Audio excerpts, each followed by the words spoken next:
I'm back.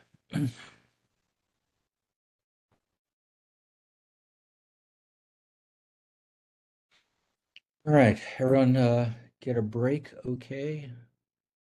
I'm gonna go to a tour of drugs of abuse.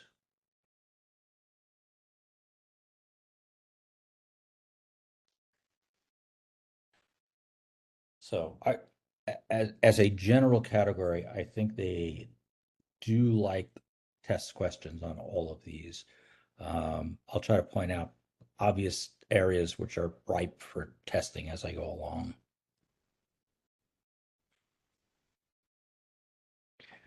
So the first one to talk about is opiates. Now, Rob talked about Narcan and everything else. I'm not going to belabor the point of Narcan, but there's a couple of novel opiates out there that are probably important to remember.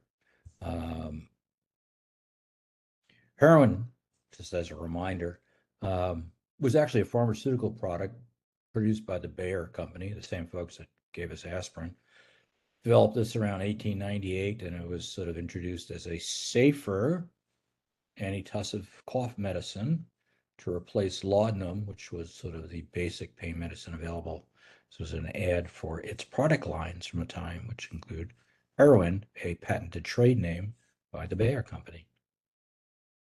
Um, it was used in these World War II injectors. Recently, we went up to the library, which had a bunch of old medicines available, and I took this photo.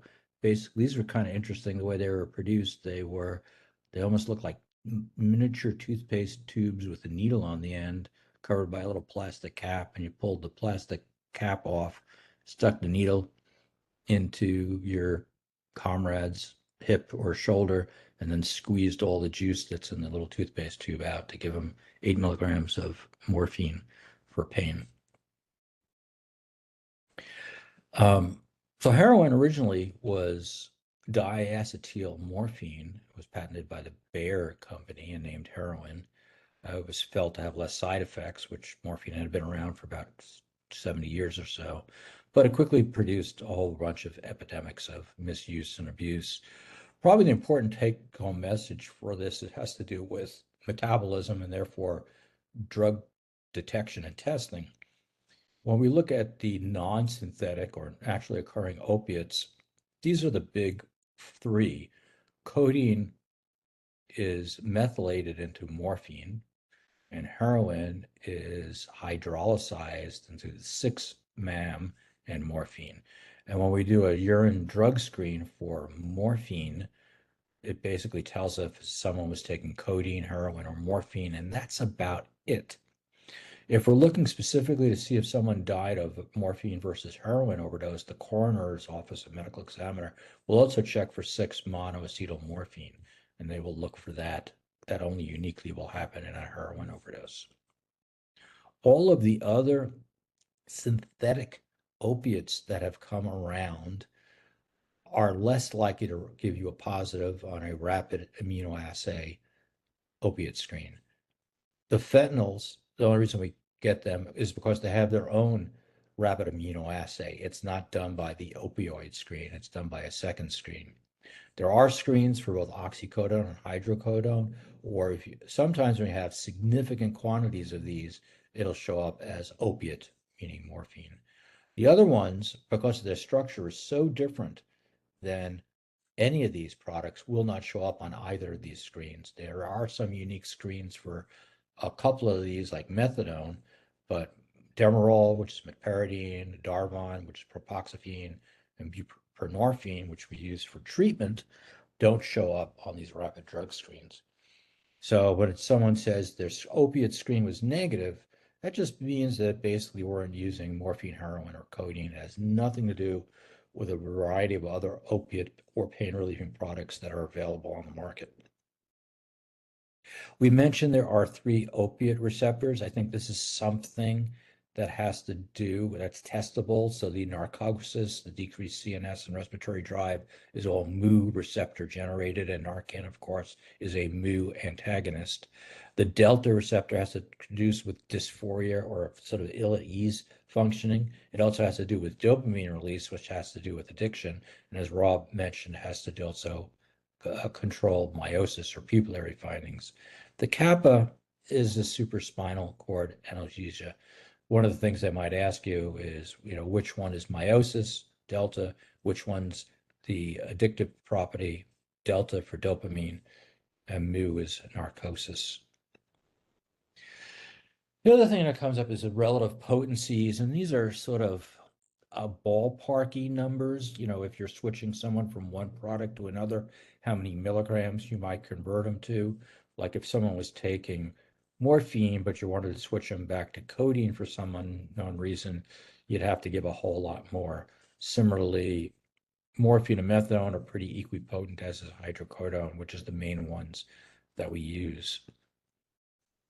So we mentioned a couple of unique problematic drugs of abuse. So OxyContin, of course, was a prescription pharmaceutical. It came in a variety of sizes, all the way from 10 up to 160. It was sort of pushed by the drug company, as we well know, as you won't get addicted with this. It controls pain. It's a controlled release, long-acting substance, but it was responsible for a major opiate epidemic of people misusing, diverting, crushing these, and snorting these and injecting these. The number of visits for these went up over the mid 90s. These are 95 to 10,000 level amounts.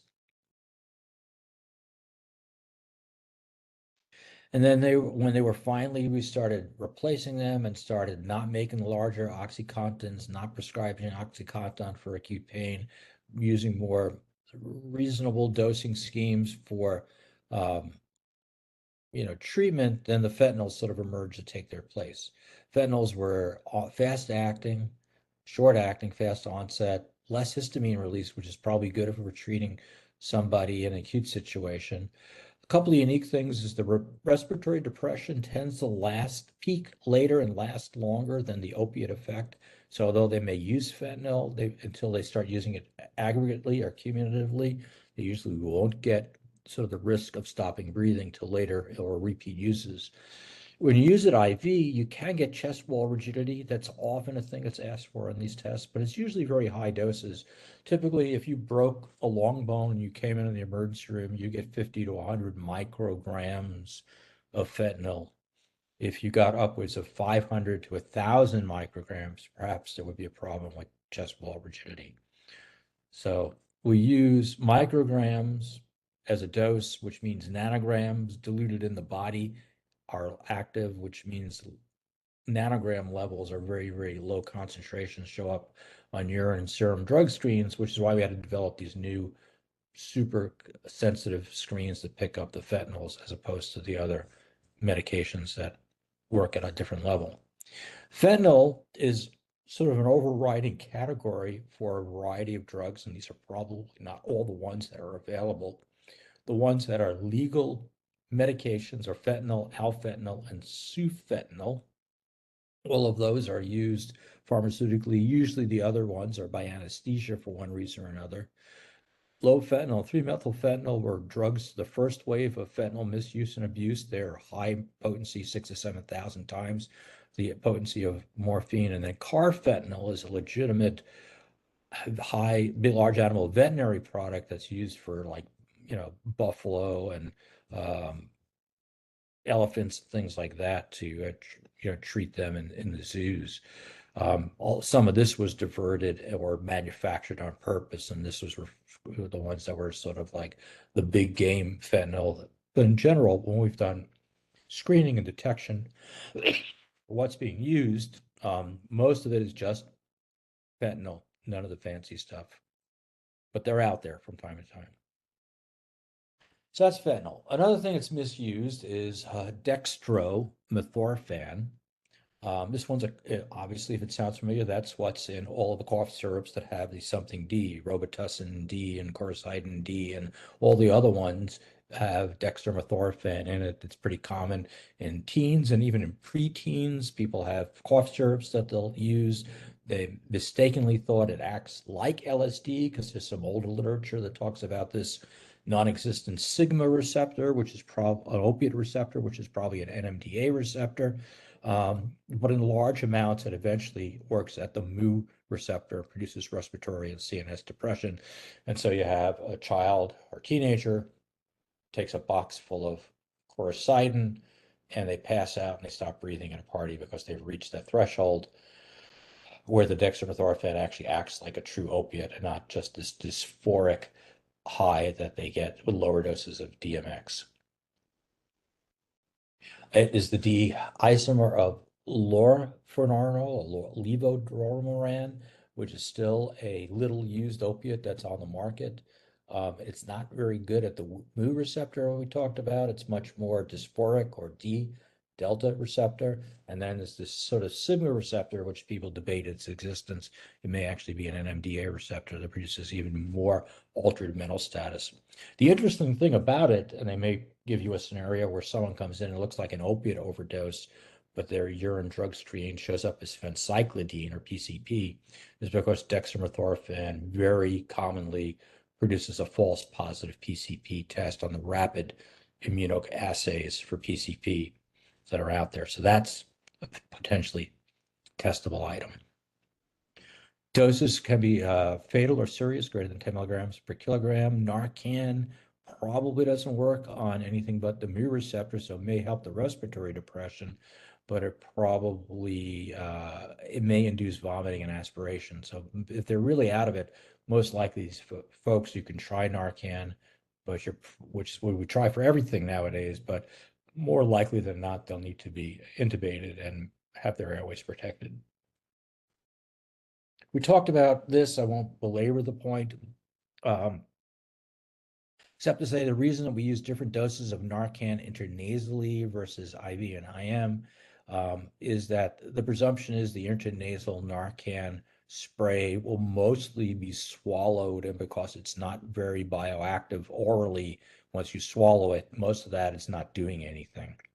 So the little bit that's actually absorbed across the mucous membrane in your nose is probably the bioavailable fraction that may be similar to what we would use as an IV push or an IM shot.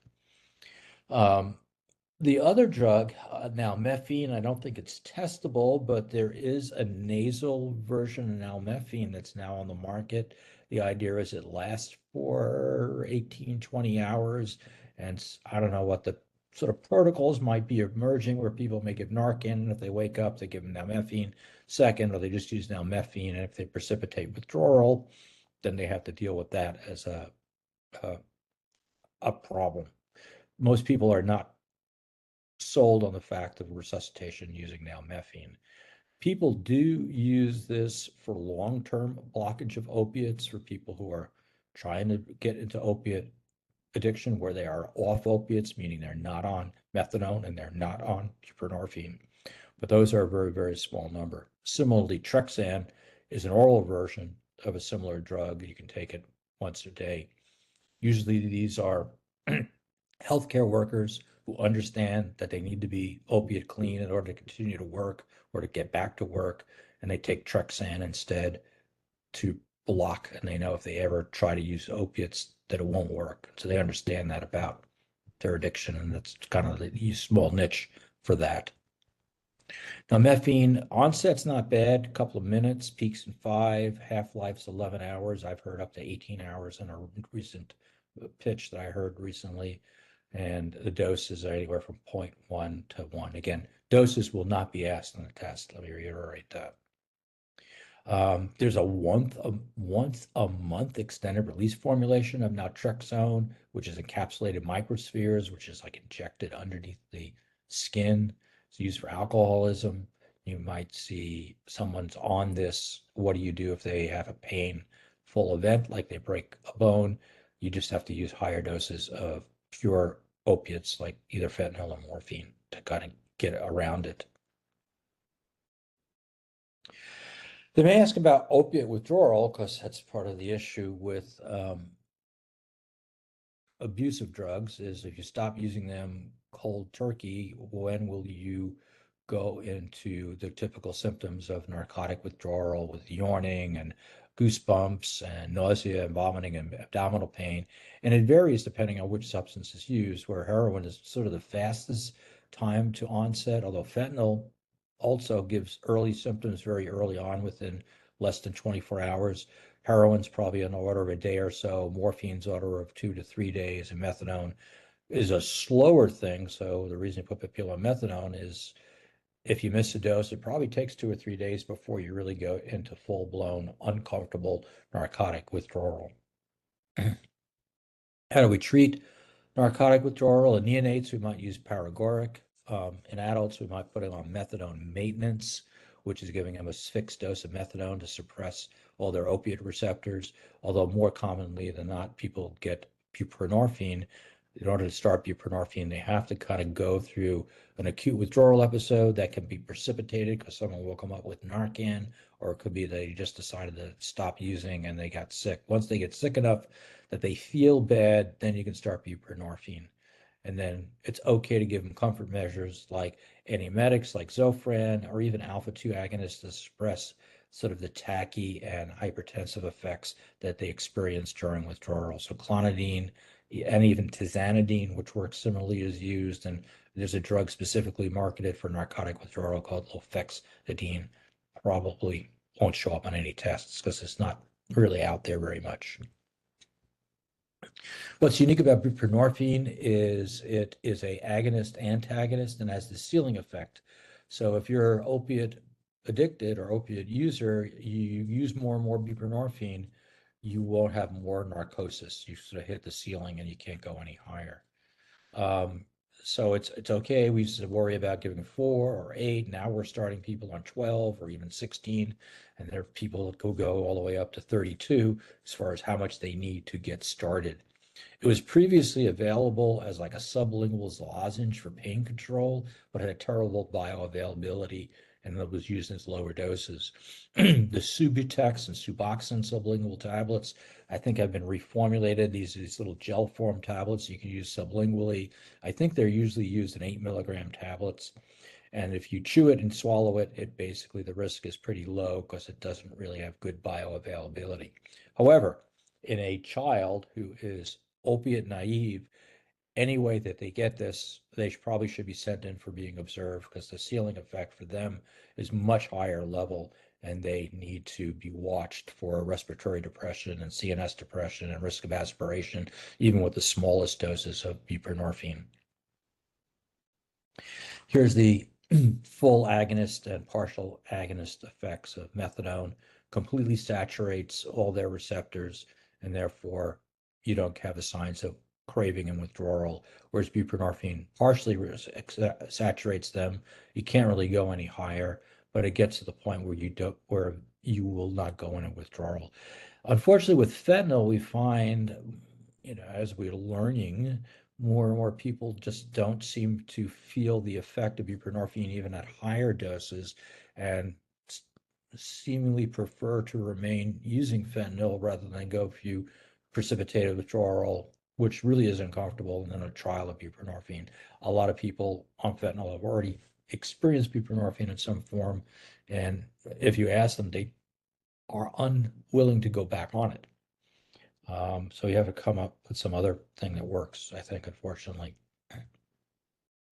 The induction process, you consent them, you educate them what to expect, what it does, what it doesn't do. It doesn't make them high. It doesn't replace heroin, doesn't replace fentanyl. They have to be abstinent and go into mild withdrawal before you can start using it, or you can precipitate it by giving them Narcan, which is uncomfortable and they don't like it. We use the COWS score to judge how much they're withdrawal. I don't think they'll ask you to calculate a COWS score, but a COWS score greater than 8 or 10 is substantial, and that's enough withdrawal to want to put somebody on buprenorphine. This is an older slide. They used to use like 4 milligrams per hour. People have gone up to 8, and now people are going up to 12 and 16. So the starting doses has varied over time, and with fentanyl, they've gone up to larger amounts.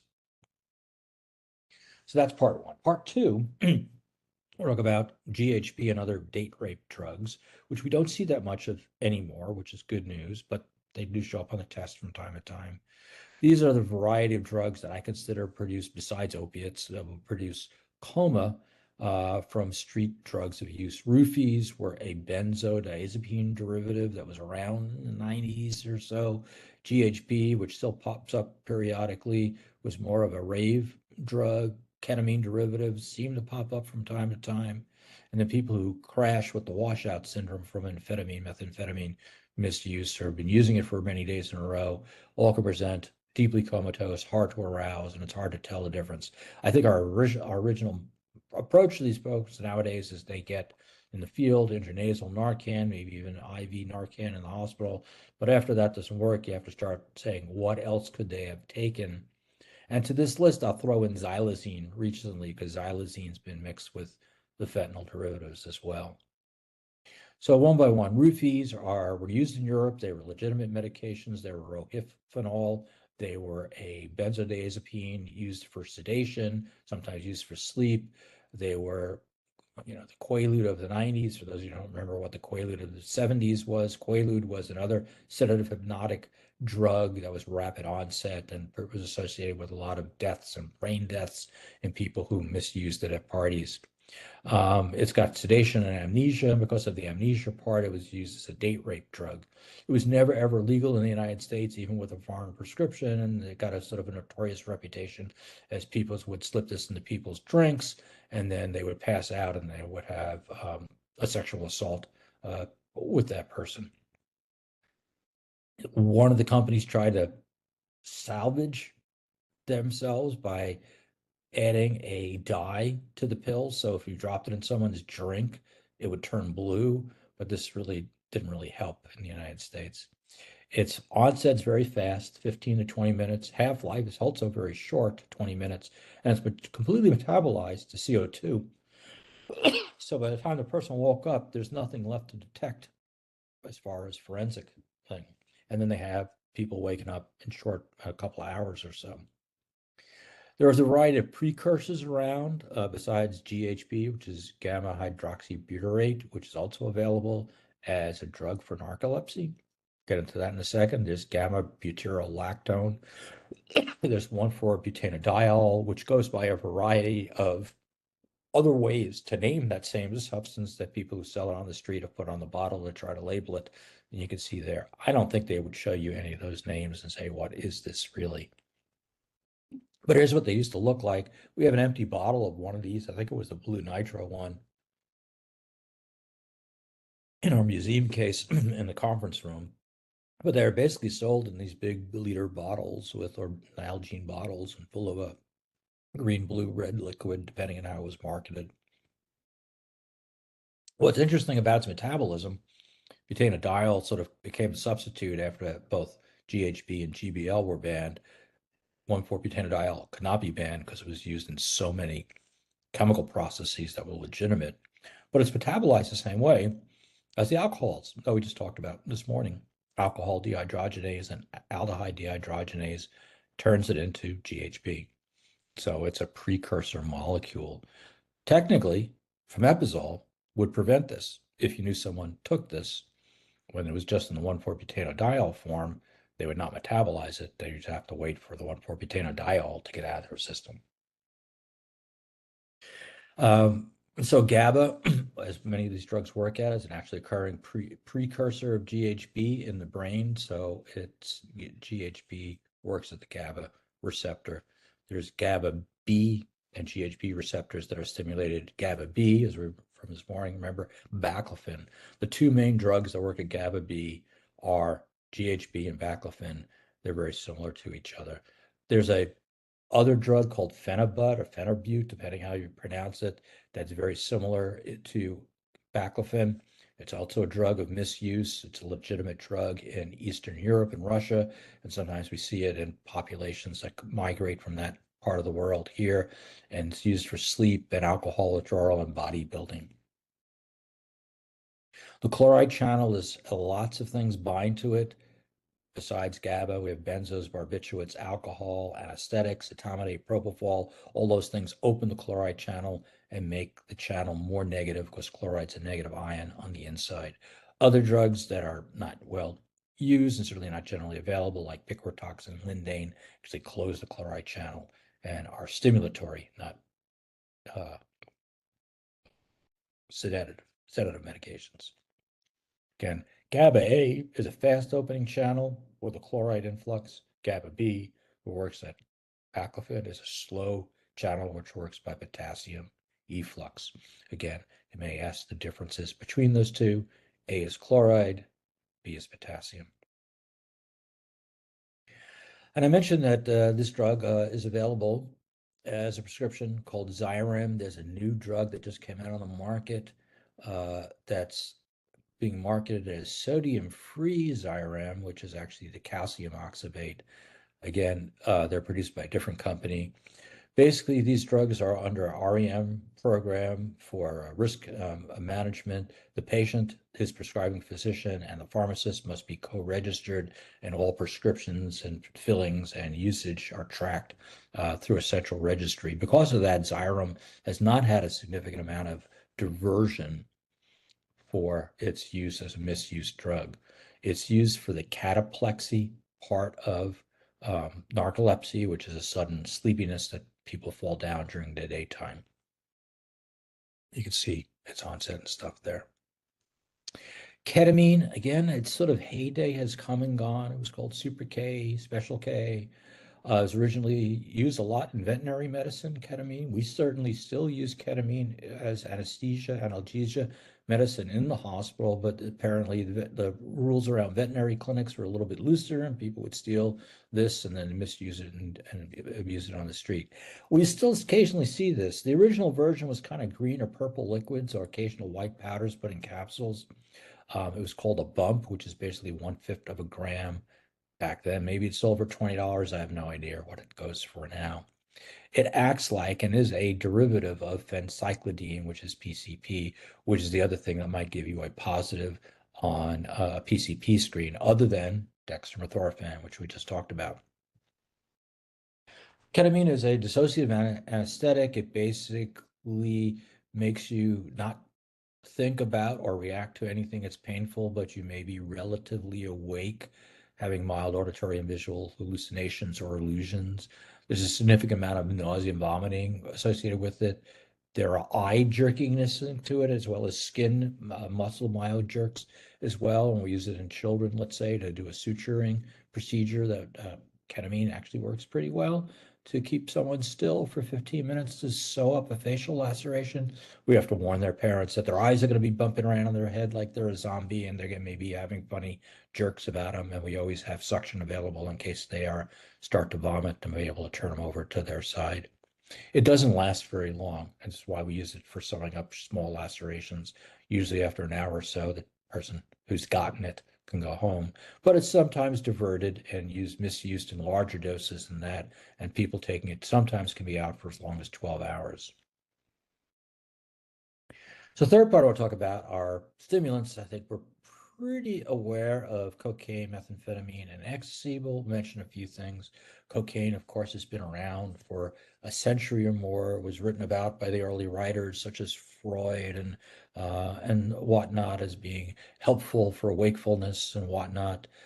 It was used as a local anesthetic and still is sometimes for eye surgery, but it basically became a problem in the 70s, 80s, and 90s, people were misusing it in large quantities, mostly by smoking it or snorting it, or occasionally using it intravenously.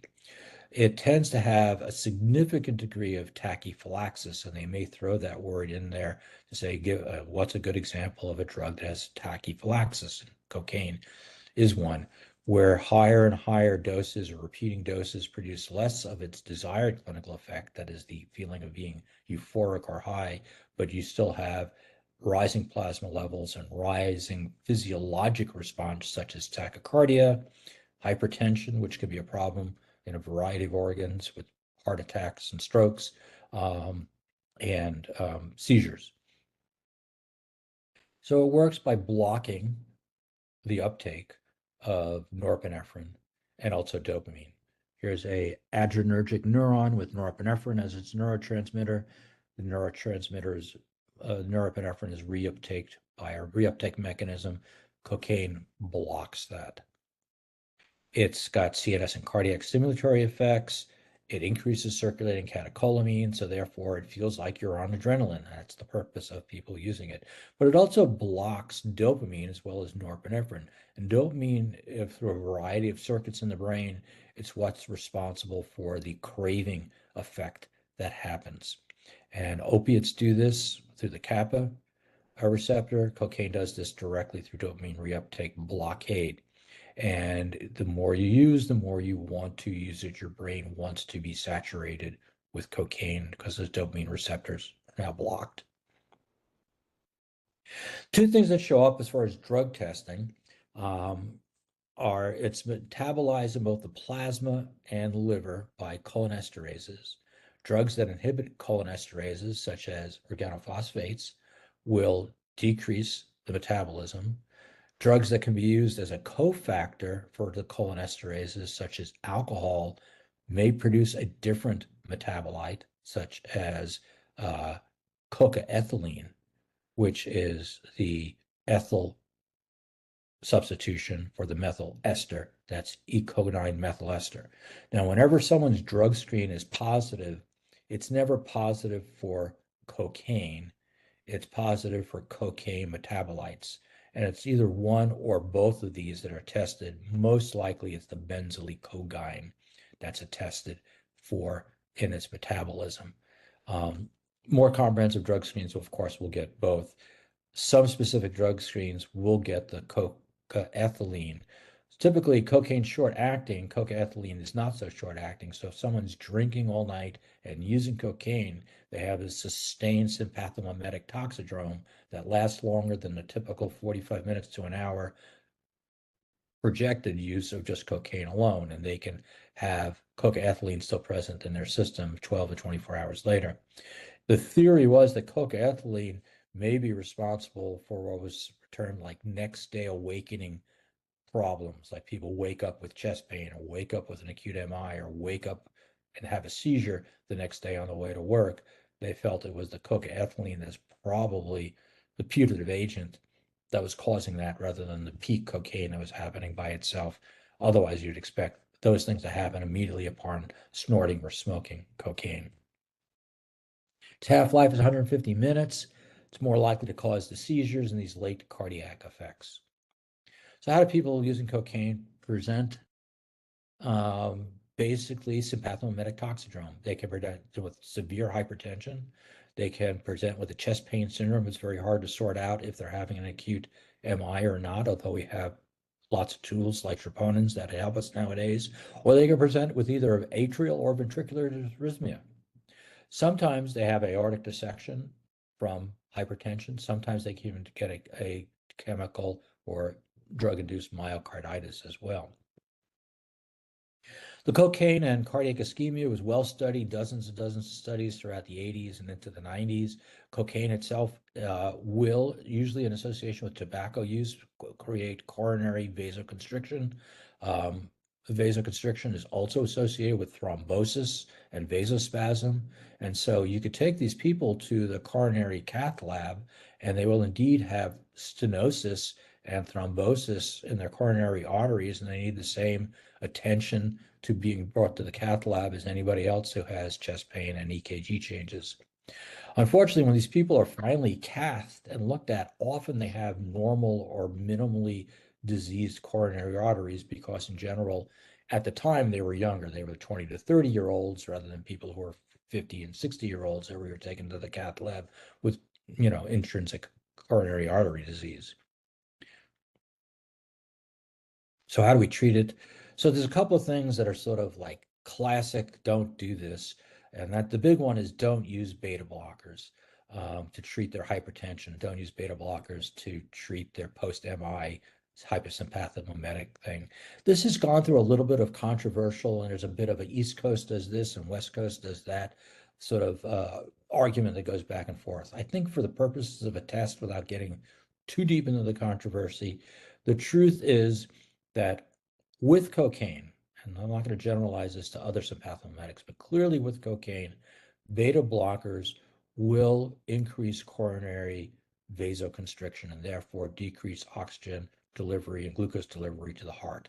So you shouldn't use certainly IV beta blockers to treat cocaine chest pain or hypertensive crisis. I think that's generally well understood.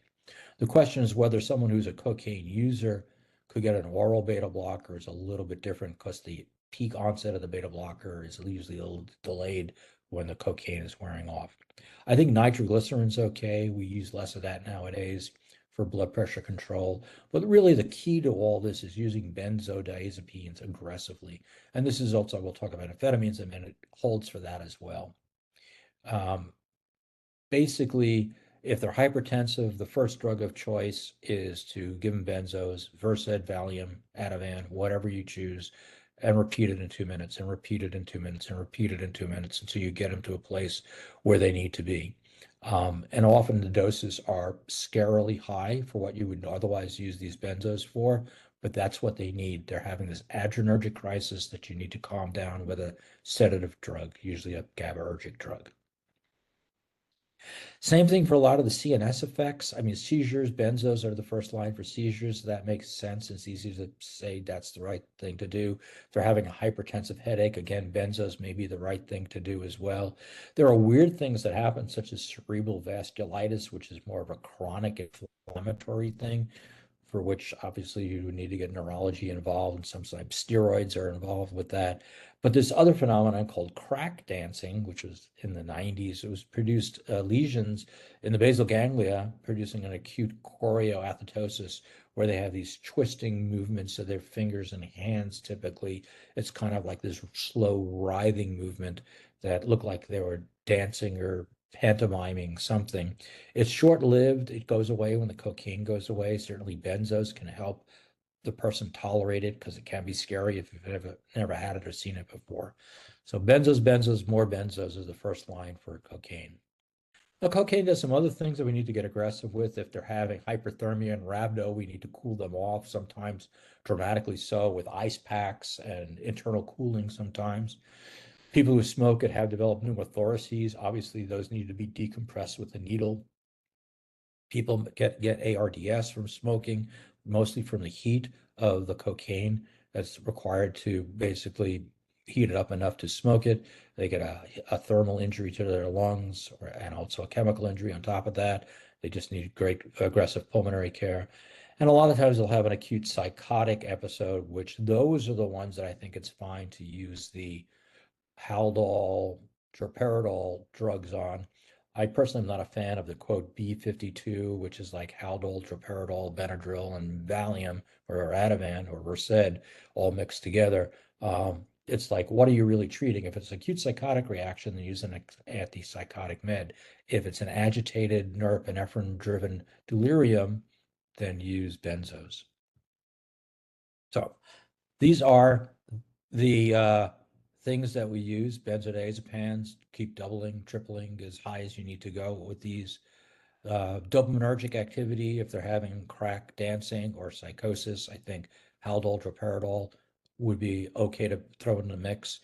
If they're having a hypertensive crisis, and I said beta blockers are probably not to be used, but people have felt more comfortable using labetalol, which is a combined alpha and beta blocker. So you won't have the unopposed alpha, so to speak, if you use labetalol, which is an alpha blocker.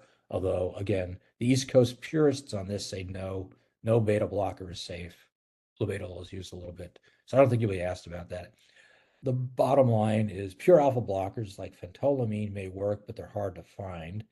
But really, I think what's come into vogue now is nicardipine as a calcium channel blocker to vasodilate and bring down blood pressure. And you don't run afoul of any of these coronary vasoconstriction, unopposed alpha problems with that. So that's amphetamine. I want to take a short dive into some of the derivatives out there, which are many. So methamphetamine is the methylated amphetamine, and you can have available legitimate prescriptions for amphetamine. So if you get a urine drug screen and it just picks up amphetamine, you got to ask, are they taking one of these related amphetamine drugs? Are they on benzodrine for whatever reason, or dexedrine, or other drugs for ADHD? Sometimes they legitimately prescribe the drug. They are legitimately showing positivity on their urine drug screen. Methamphetamine needs to be checked for separately. A lot of times that's not doesn't happen, and people just assume that everybody's got an amphetamine positive drug screen is on methamphetamines. I think you go back and ask the person, are you using methamphetamine? And they say yes, and that's probably the only test you need to do. But there is a separate test you can do to document that it is indeed methamphetamine. A little bit about how we have played with amphetamines. I'm not going to read through all of this, but we keep thinking it's a new problem that only happened in the last 10 or 20 years. Amphetamines have been around since the 1880s when it was first synthesized, and methamphetamines from the 1918 when it was first synthesized, and it's been marketed as a nasal decongestant, as a compact fatigue go pill, as a treatment for narcolepsy, as a weight loss drug, as a sort of the drug of choice of the Beat generation to stay awake all night.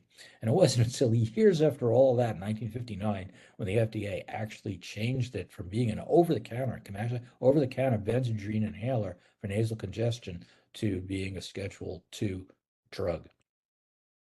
That didn't happen until 1971. Methamphetamine toxic and lethal doses vary depending on your tolerance. Peak effects are usually, at least orally, takes about an hour or two. Using an IV is almost immediate. Snorting it's almost immediate as well.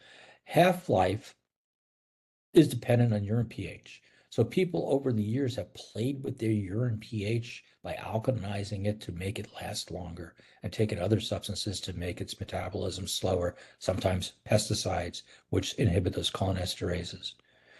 People typically use it over and over and over and over again to be on a binge for days and weeks, and then they run out of energy, money, and everything else, and they crash.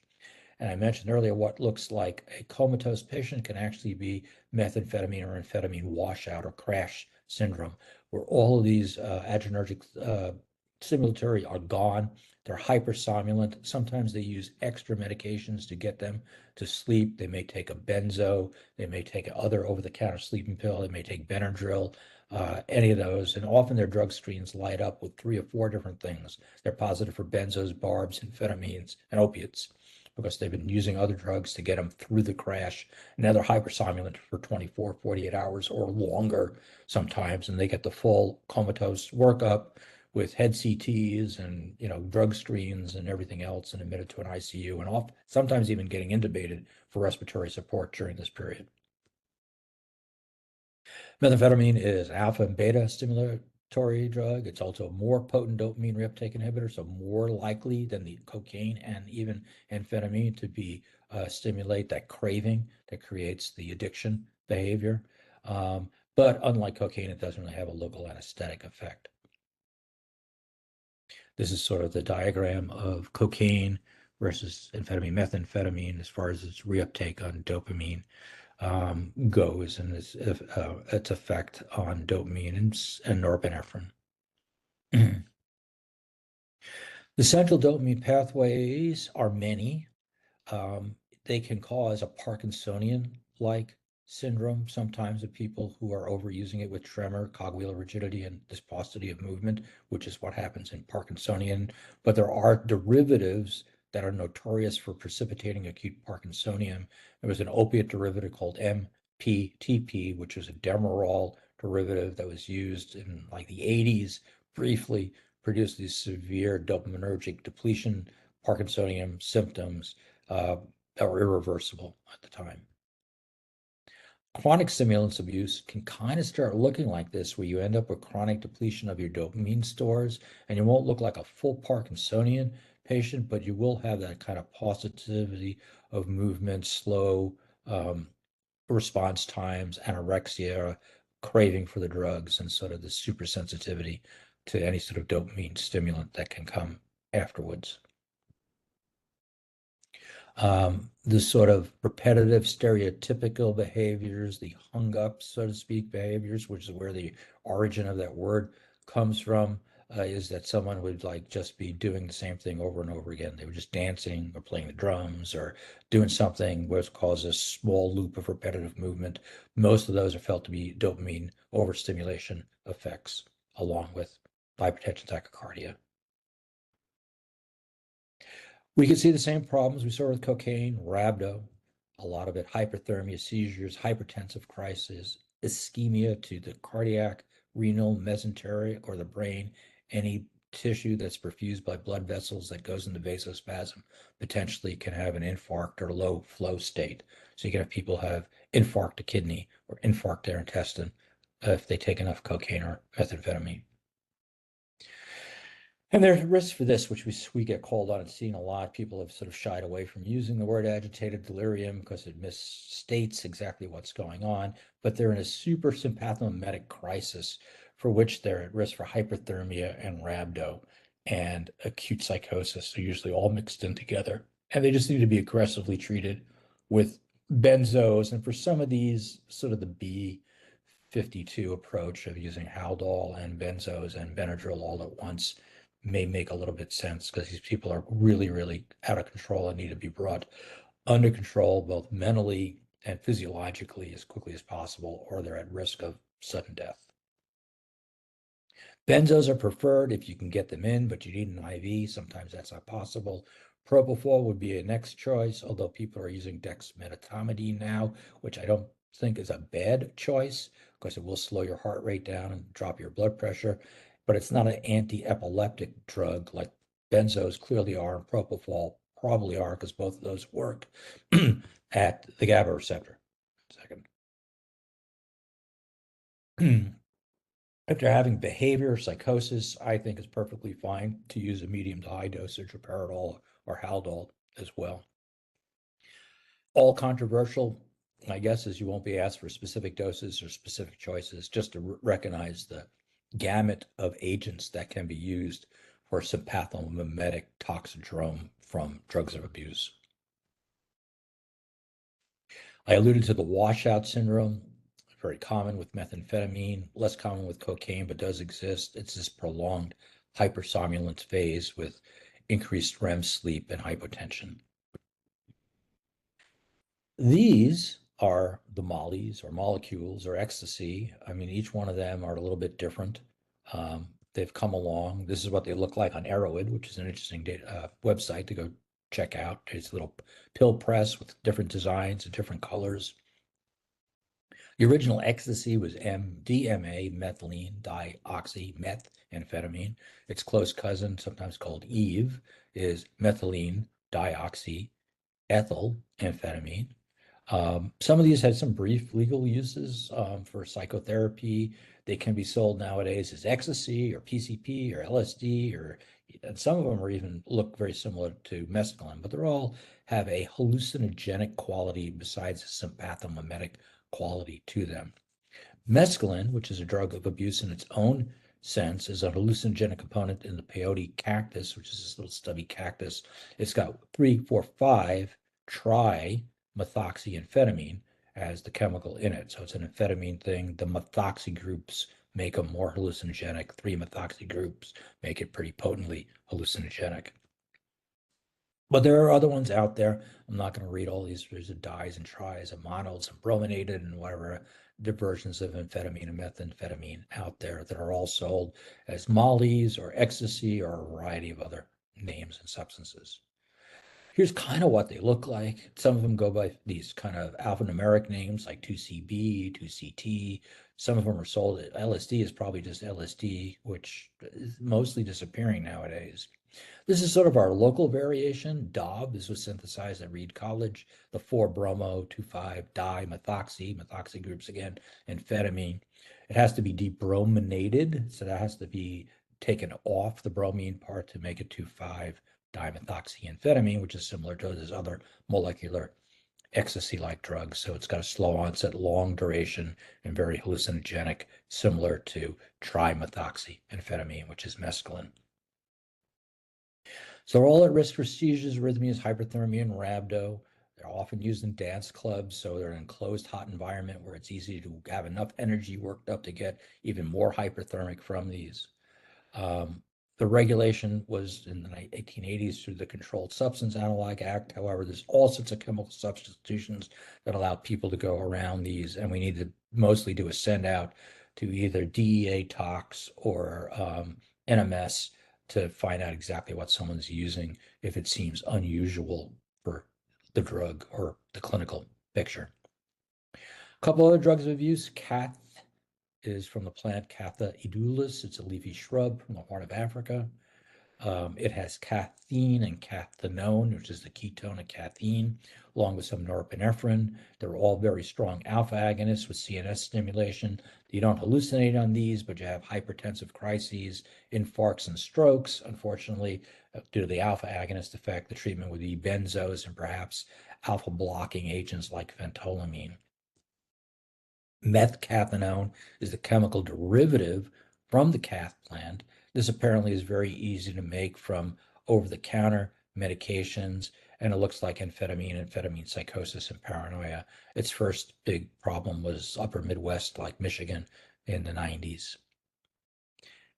What do you use? Benzos. I think beta blockers here might cause increased hypertension since they're really more pure alpha blockers. Maybe alpha blockers are better for these. Some of the cath tox screens, the more expanded tox screens, will test positive for one of its ingredients. This is phenylpropanolamine, which was the decongestant that was available at the time over the counter, but has since been banned, or ephedrine, which is still available over the counter in some places. Both are used in the synthesis of cath or cath. Next up is bath salts. They are similar to the original molecules, MDMA, but the first one was MDPV. You can see it's got this cathinone group, which is the double bonded oxygen right off of the main cyclic structure there. Other ones have come and gone. These have also been sold as research chemicals, which are basically just new derivatives sold as bath salts to avoid restrictions. There's the group that's called the 2C group, which are again threw in these methoxys, dimethoxy again, to make them hallucinogenic. And then some of them were halogenated with iodine, bromine, or fluorine. They needed to be activated by debrominated, defluorinated, or deiodinated molecule back to 2CE, the 2,5-dimethoxy group. These groups that make them unique are serotonergic agonists. So you may have serotonergic toxicity or serotonin syndrome on top of the sympathomimetic syndrome that you might see if someone's using a molecular MDMA-like drug. We've banned a few of these, but not all of these. The next wave that came along of research chemicals were the things called the NBOMEs. This is often sold as LSD. Usually the first one was 2CI, but there's 2CB and 2CF, and it just depends. You put a bromine, an iodine, a chlorine, or fluorine, or whatever in this position, and you have to wait for that to be dehalogenated to make it activated. This was scheduled in 2013, but new derivatives keep coming along. You will not be asked to identify what these derivatives are, just to recognize the toxidrome behind them. So summary on stimulants is it come in a lot of forms, from amphetamine, methamphetamine, to herbal drugs like cath, to derivatives of decongestants like phenylpropanolamine, to ecstasy, 2CI, bath salts. The whole spectrum is out there. The worry is hypertension, rhabdomyolysis, and hyperthermia, sort of the classic triad of severity, all need to be treated aggressively. What else is legal that you can use as stimulatory? Sometimes these show up on tests.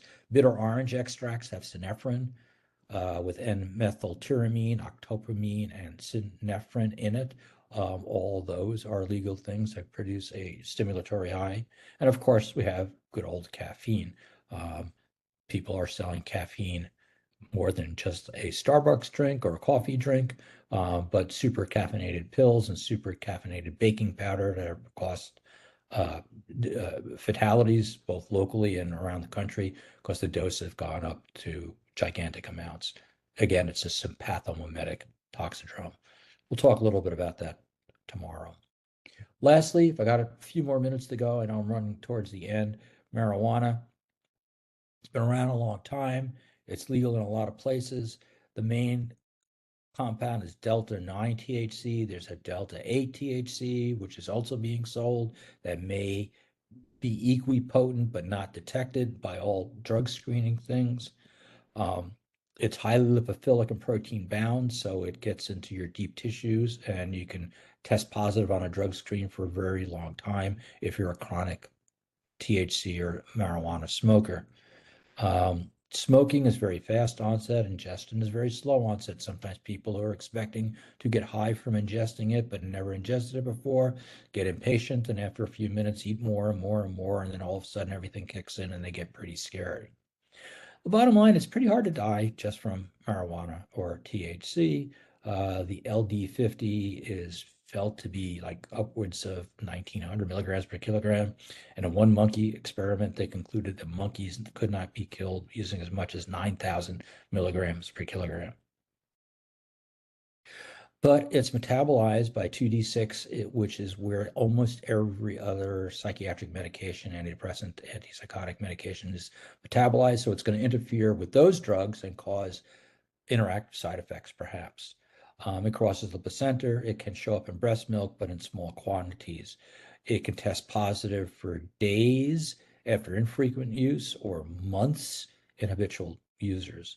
The only false positive is the antiviral Sestiva, which of course they won't use the trade name. It'll show up as effervescent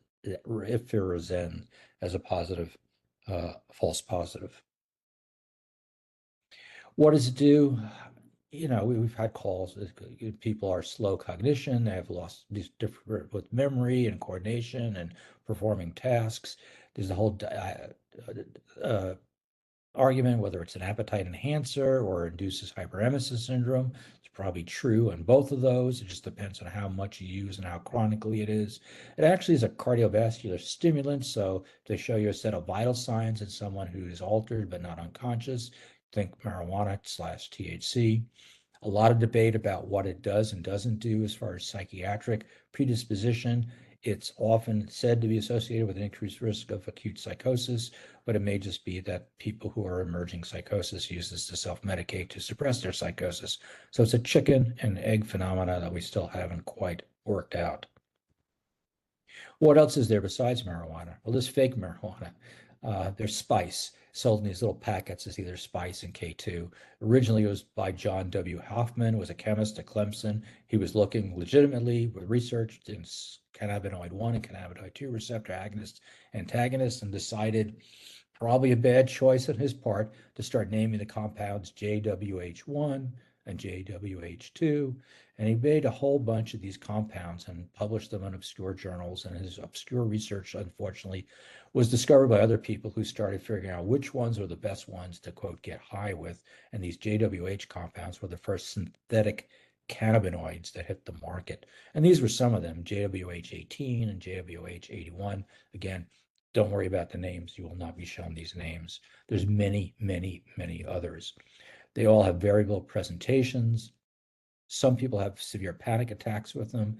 Occasionally, we have seen seizures. Occasionally, we've seen cardiac ectopy, like by Gemini, and they seem to have a higher stimulant effects than just straight up marijuana. In fact, they really don't look or act as much like marijuana as the people who made it thought they were. It's now illegal to sell a few of these, but that's just changed what we pick up on drug screening. This is from National Medical Labs. This is where we send all this stuff to in Pennsylvania when we want specific testing. This just shows you which product was like the number, the greatest amount being sold or detected on drug screens. You can see back in 2010, it was JWH compounds. And by the time 2014 rolled around, it was XLR compounds. And we've moved further ahead with the Inaka compounds like AB-Finaka and Shima-Manaka and Fuba-Manaka. And a variety of these have occurred, including one incident in Portland, you can see is listed on there as well. And these, of course, a variety of other harder to detect on drug screens, but now they're incorporated into all of the NMS compounds as well. So we have this moving target of synthetic cannabinoids that seem to do similar, but in many ways dissimilar things. The Inakas seem to be more psychosis inducing. and some of them have cardiovascular effects that cause tachycardia and arrhythmias. Finally, a couple of words, inhaled nitrites. We use nitrites, as you remember, amyl nitrites, to induce methemoglobinemia. People don't use it for that. People use this rush and these inhalants to get high, and they end up with methemoglobinemia that usually needs to be treated. In general, these are short-lived methemoglobin inducers, and just really a tincture of time, and the drug will get out of their system and they'll get better. But it's reasonable to treat them with methylene blue, the antidote. Here's our one famous guy from the Blue Man. He had the classic triad of blue discoloration, a pulse oximeter reads 85%, and blood that appears chocolate brown. If you get a little scenario on a question, and they've got at least 2 or 3 of those, think methylene blue is the antidote that you need to say, what should you give next? The next thing you do is methylene blue. Other solvents are misused and abused, tends to be more of a teen and preteen thing. Air fresheners are responsible for a large number of deaths. These are a variety of volatile hydrocarbons. They're in spray paint and dry cleaning fluid. And years ago, when people made model airplanes and other things and solvents, these are all inhaled.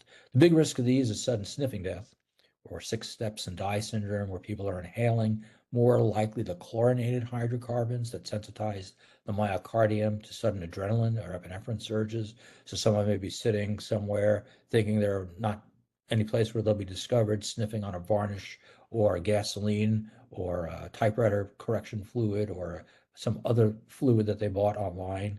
And suddenly someone comes around the corner, sees them and say, "What are you doing here?" And they get up and start to run. They take a few steps and they fall over dead with an arrhythmia. 22% of the deaths are actually first-time users in a testing of coroner's reports. We can actually detect these, but you need sort of exotic drug screens looking for their metabolites. Again, it's send them off to National Medical Lab for something called headspace gas chromatography that looks for solvents. And we detected some of these in a few strange occurrences of sudden death in young children. And lastly, we've had this has been a reemergent problem of the COVID, it seems, whippet abuse. Whippets are things that make whipped cream. They're filled with nitrous oxide. You can get nitrous oxide in a dentist's office legitimately, but it produces, if you keep using it over and over and over again, a functional vitamin B12 deficiency, which causes neurologic degradation of your posterior motor tracts in your spinal cord. So the association is nitrites, sodium nitrous oxide, not nitrites, nitrous oxide, vitamin B12 deficiency, and weakness and ataxia. And they usually come in, they can't walk anymore. This was the cluster I think we had locally. What they typically have, I'm not sure this would be a testable thing, but what they usually have is elevated homocysteine and methylmalonic acid on their thing, but their B12 levels are normal. And some of it may be that it only produces a functional B12 deficiency, not an actual depletion of B12, but a downstream effect leading to elevated metabolites. Or that some of these people are actually treating themselves with B12 because that's the buzz on the internet that you can get away with using more of it longer if you use B12. And it's not true that eventually these people will develop trouble walking and trouble feeling their feet and loss of pins and needles and sensation. And they'll need a spinal cord MRI, and they'll need supplementation with IMRI B12, at least to start with. Here's where it works: vitamin and nitrous oxide, N2O, acts at B12. One point, it won't allow the production of methylmalonic CoA, and so it builds up, and the other half, it won't allow homocysteine to be metabolized, so it builds up. Jimson weed, anticholinergic, the buzz there. Psilocybin, hallucinogenic mushroom. We'll mention it briefly again tomorrow with plants and mushrooms. Liberty caps is the mushroom we see locally. Psilocybin again. And kratom, legal in many places, but not Thailand, where it grows most prolifically. It has mithraguanine in it, and it's similar to opiates at medium to high doses and similar to like caffeine at low doses. It is not a DEA Schedule 1. It was supposed to be a DEA Schedule 1. The DEA backed off on scheduling it, so it's still available in significant parts of the country legally as not a scheduled drug. I'll skip that and skip that. Any questions? I know I skipped a few things and I had to go. There's a lot of drugs of abuse. I mean, 100 and something 20 slides out there. So if you have any questions, you guys should be a little bit of experts on this, I think. Let's see what people ask. Any questions?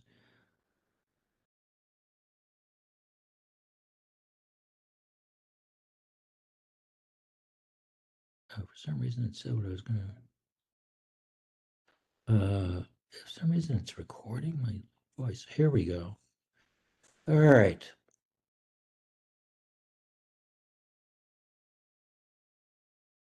Questions. COVID-19 spike in whippet use. Yes, there was. I don't think we can prove it. It just seems the numbers have gone up. Both actually in the US and Canada, because there was a study in Canada that showed that the number of cases went up dramatically there as well. So it's not just us.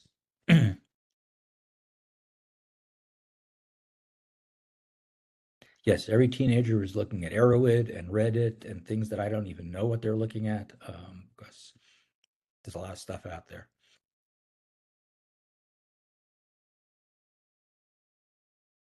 All right. Thank you so much, Zane. All right, we'll see everyone again tomorrow Yeah, for a back whole bunch more tomorrow. lectures back at 9. Okay, thanks. Mm-hmm.